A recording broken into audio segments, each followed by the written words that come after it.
قرآن پاک میں اللہ تعالیٰ نے فرمایا ہے اور کیا کافروں نے نہیں دیکھا کہ یہ سب آسمانی کائنات اور زمین سب ایک اکائی کی شکل میں جڑے ہوئے تھے اور پس ہم نے انہیں پھاڑ کر جدا کر دیا. اب اگر جدید سائنس کی بات کریں تو جدید سائنس اس عمل کو بگ بینگ کا نام دیتی ہے، جس کے مطابق کائنات ایک عظیم دھماکے کی وجہ سے وجود میں آئی. اس دھماکے کے بعد سے کائنات اپنی ارتقاء کی منازل طے کر رہی ہے. کائنات کے ارتقاء کے نتیجے میں ہماری زمین اور یہ دنیا وجود میں آئی ہے. مگر سوال یہ ہے کہ، اور یہ سوال ہر ایک کے ذہن میں ابھرتا ہے کہ اس دنیا کا مستقبل ہے کیا؟ سائنس کے مطابق زمین کے سائز سمیت کائنات کی ہر چیز بڑھ رہی ہے. اس کائنات سے کتنا بڑھنا ہے؟ کیا ارتقاء کا عمل ہمیشہ کے لیے ہے؟ اور اس پر ہم نے سوچا کہ آج بات کی جائے. ہمارے ساتھ مذہبی اسکالر جناب ڈاکٹر خالد ظہیر صاحب موجود ہیں. السلام علیکم خالد ظہیر صاحب. وعلیکم السلام جناب. اب یہ جو آج کا ٹاپک ہے جس کو ہم یوں کہیں کہ بگ بینگ سے آغاز ہوتا ہے، اور اللہ تعالیٰ جب اس بگ بینگ کے بارے میں ذکر کرتا ہے آیت میں اپنی کہ ہم نے اس کو ایک اکائی تھی دنیا، اور پھر ایک جب وہ پھٹتا ہے تو پھر وہ ساری دنیا بنتی ہے اور پھیلتی ہے. اب اس کے بعد مختلف ارتقائی منازل طے کرتی جاتی ہے دنیا، اور آج ہم اس جگہ پر پہنچے ہیں. اب یہ مستقبل کہاں لے کر جا رہا ہے؟ دو حوالوں سے اس کو ہمیں دیکھنا پڑے گا. ایک تو کائنات کے اندر جو ڈیولپمنٹ ہو رہی ہے، جس کے بارے میں اقبال کہتے ہیں نا کہ وہ آ رہی ہے صدائے کن فیکون دمادم، اور پھر ایک انٹرنلی جو دنیا میں جو کام ہو رہے ہیں کہ جنگیں بھی ہو رہی ہیں، وائرسز بھی آ رہے ہیں مختلف طریقے سے، کبھی اوپر کبھی نیچے، کبھی ترقی کبھی تنزلی. تو یہ مستقبل ہے کیا؟ کیسے دیکھتے ہیں اس کو آپ؟ دیکھیے جی، میں بگ بینگ کے دھماکے کے امکان کو تو خارج نہیں کرتا. آیہ مبارکہ سورہ الانبیاء کی ایک اور بھی انٹرپریٹیشن کی متحمل ہو سکتی ہے، لیکن وہ ہماری اس وقت کے گفتگو کا موضوع نہیں ہے. اللہ تعالیٰ نے اس دنیا کو جس طرح سے ڈیزائن کیا ہے، اس میں اویس صاحب جو اصل اس کے پیش نظر مقصد ہے وہ ہے آزمائش اور امتحان. یقیناً اس کے ہاں اس زندگی، دنیا کی زندگی کی ایک لائف ہے، ایک ڈیوریشن ہے، اجل مسمى. اس کے بعد یہ دنیا ختم ہو جائے گی. اس وجہ سے سائنس جو کچھ اگر پریڈکٹ کر رہی ہے وہ اللہ تعالیٰ کے اس فرمان کے مطابق کچھ ایڈجسٹ ہو سکتی ہے بات کہ قیامت کا دن آنے والا ہے. تو یقیناً ہم اس کو پورے کھلے ذہن کے ساتھ اس کو سمجھنے کی کوشش کریں گے، اور کچھ چیزیں کنورج ہوتی ہوئی نظر بھی آ رہی ہیں.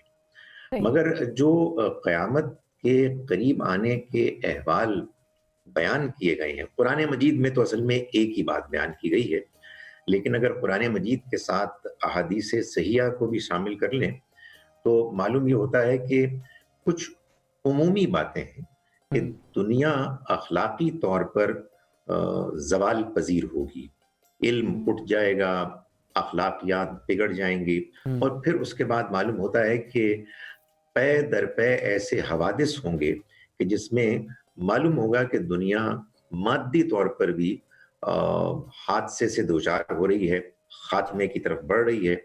قرآن مجید نے جس بات کی طرف خاص طور پر اشارہ کیا اس سے معلوم ہوتا ہے کہ یاجوج و ماجوج ہر طرف سے ٹوٹ پڑیں گے. اس کا کیا مطلب ہے؟ اس میں بھی مختلف انٹرپریٹیشنز ہیں، مگر ایک جو اس کی امپورٹنٹ انڈرسٹینڈنگ ہے وہ یہ ہے کہ نوح علیہ السلام کے جو 3 بیٹے سروائیو کیے، یعنی حام، سام اور یافس. یاجوج و ماجوج، گوگ اینڈ میگوگ، اصل میں یافس کی اولاد تھے.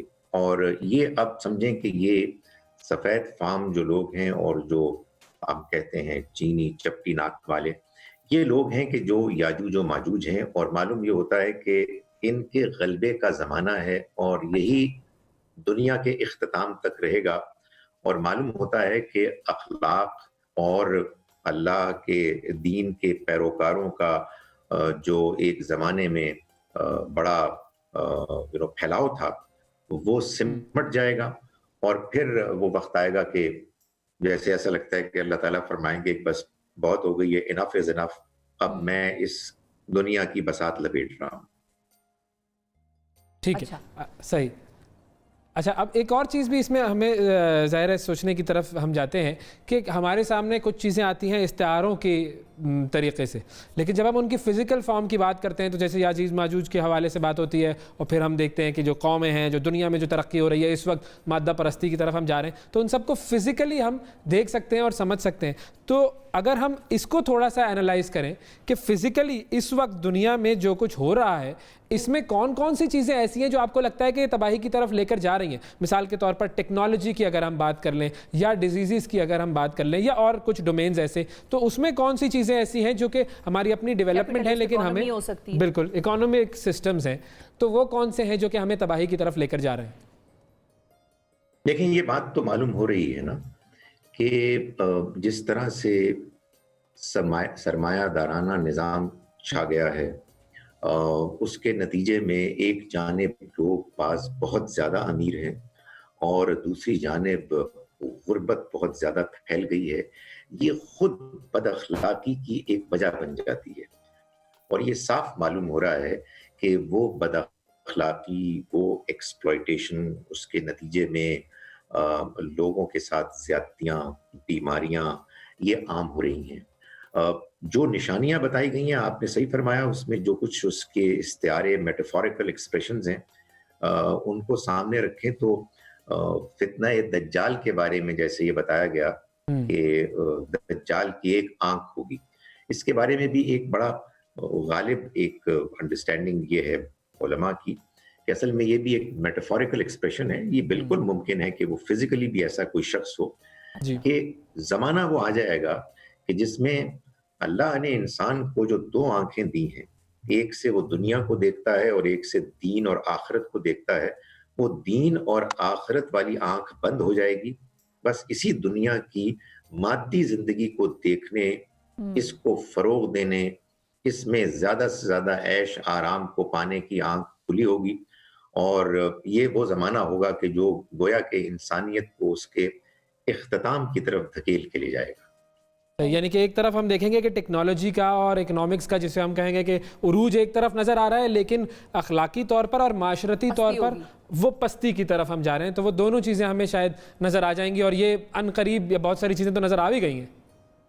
آپ یہ دیکھیں نا کہ ان تمام ترقی کے مختلف جو انداز اختیار کیے گئے ہیں اس میں مقصد تو انسان کی فلاح و بہبود تھا. بالکل. لیکن معلوم یہ ہوتا ہے کہ انسانی فلاح و بہبود اپنی عمومی تناظر میں وہ زوال کی طرف جا رہا ہے, پستی بڑھتی جا رہی ہے. اور وہ معلوم ہوتا ہے کہ وہی جو پیشین گوئیاں ہیں کہ انسان اخلاقی طور پر زوال پذیر ہوگا, اور اسی کا ایک بڑا اہم پہلو یہ ہے کہ اللہ کے پیغمبروں کا لایا ہوا دین معلوم ہوتا ہے کہ دھیرے دھیرے وہ ناپید ہو جائے گا, اور لوگ مادیت میں اتنے زیادہ گرفتار ہو جائیں گے کہ محسوس ہوگا کہ اب دنیا اپنے خاتمے کی طرف جا رہی ہے. بہت شکریہ, بہت شکریہ. ڈاکٹر خالد ظہیر صاحب ہمارے ساتھ موجود تھے.